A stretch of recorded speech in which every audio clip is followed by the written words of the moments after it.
اعوذ باللہ من الشیطان اللعین الرجیم بسم اللہ الرحمن الرحیم رب اشرح لی صدری ویسر لی امری واحلل عقدۃ من لسانی یفقہوا قولی اللہم صلی علی محمد وآل محمد۔ صاحبان ایمان، مومنین مومنات، اللہ تعالی ہمیں اور آپ سب کو اس ماہ مبارک میں زیادہ سے زیادہ اعمال صالح انجام دینے، قرب الہی حاصل کرنے کی توفیق عطا فرمائے۔ صاحبان ایمان، یہ مبارک مہینہ ہے رحمتوں اور برکتوں والا۔ اس مہینے کی 17ویں شب کی نماز بیان کرنی ہے، اور ایک وظیفہ ہے جو والدین چاہتے ہیں کہ ان کی اولاد تعلیم حاصل کرنے میں مضبوط ہو، قوی ہو، اور ان کے دل میں شوق تعلیم پیدا ہو۔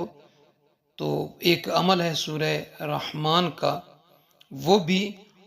اور 2-3 دعائیں ہیں وہ بھی بیان کریں گے۔ تو صاحبان ایمان، مومنین مومنات، یہ مبارک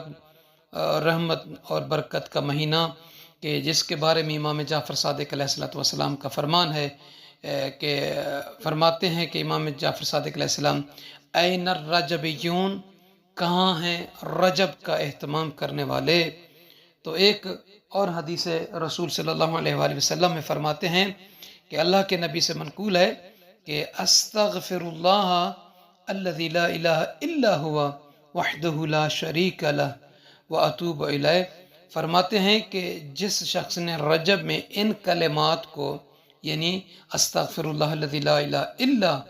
ہوا وحدہ لا شریک لہ واتوب الیہ کو 100 مرتبہ پڑھا اور آخر میں صدقہ دیا، تو اللہ تعالیٰ اس کا اختتام رحمت اور مغفرت کے ساتھ کرے گا۔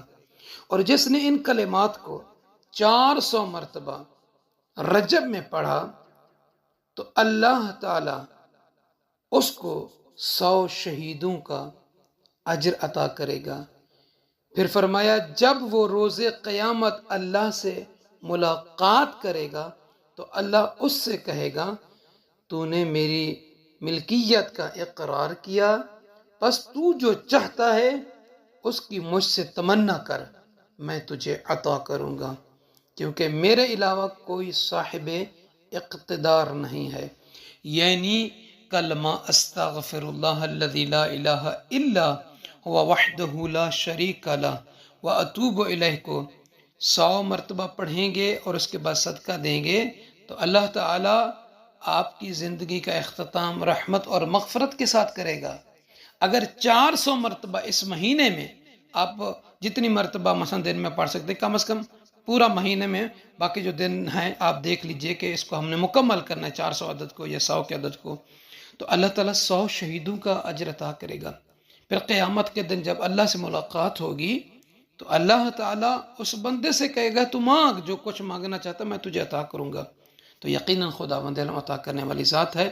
صاحبان ایمان، مومنین مومنات، 17ویں شب کی نماز، جیسا کہ 16 کی شب میں 30 رکعت تھی، یہ وہی نماز ہے، 30 رکعت ہے، وہی طریقہ ہے کہ 2 کر کے پڑھنی ہے، ثواب بھی وہی ہے۔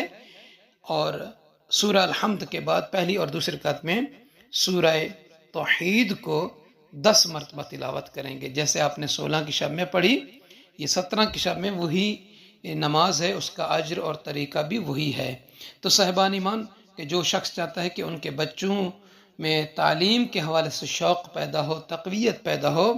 تو انہیں چاہیے کہ صبح کی نماز کے بعد سورہ رحمان کو 10 مرتبہ پڑھ کر پانی پر پھونک مار کر دم کر کے بچوں کو پلاتے رہیں، تو بچوں میں شوق تعلیم بھی ہوگا اور تقویت بھی پہنچے گی، قوت حافظہ بھی بڑھے گا۔ دوسرا، 10 مرتبہ ان کو چاہیے کہ والدین کو چاہیے یا خود وہ بچے کو چاہیے کہ 10 مرتبہ اس دعا کو پڑھے، اللہم ارزقنی فہم النبیین وحفظ المرسلین والہام الملائکۃ المقربین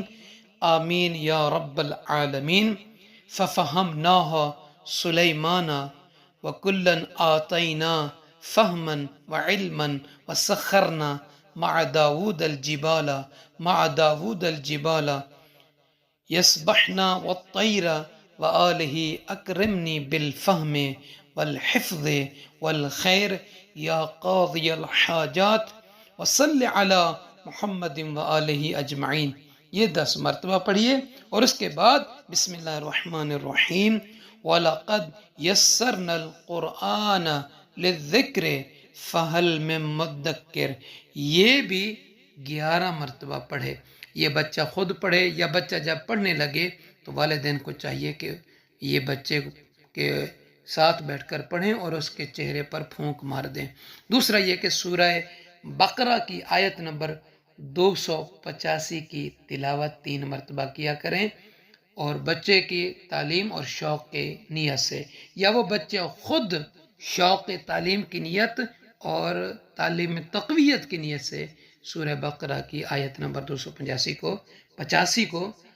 ہر دن 3 مرتبہ تلاوت کرتے رہیں۔ تو جن مومنین کو یہ تقویت اور شوق تعلیم کا یہ جو نسخہ ہے سورہ رحمان کا اور عین عادیہ کا چاہیے تو وہ واٹس ایپ پہ بھی لے سکتا ہے، ڈسکرپشن میں بھی ہم ڈال دیں گے۔ جن مومنین کو پتہ ہوتا ہے کہ ڈسکرپشن میں کہاں ہوتی ہیں یہ چیزیں تو وہ اوپن کریں گے تو وہاں آپ کو یہ لکھی ہوئی مل جائیں گی۔